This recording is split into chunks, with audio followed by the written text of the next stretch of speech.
Maring itinanggi ng St. Luke's Medical Center na may inilabas sila ang medical record ni Pangulong Ferdinand Marcos Jr. Sa pahayag ng ospital, sinabi nito na fake and falsified ang nasabing medical document na kumalat din sa social media.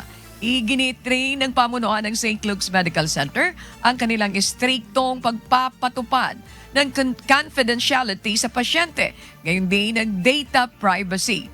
Tanging sa mismong pasyente lamang nila o sa isang otorisadong tao o official hospital channels lamang nila i-release ang medical results. Nilinaw din ito na ang anumang dokumento o medical records na nakuha sa labas ng authorized channel ay tinuturing na peke o layon lamang na makapanloko. Dapat lang tingnan ito dahil hindi na po biro ang biruin ang kondisyon, kalusugan ng Pangulo.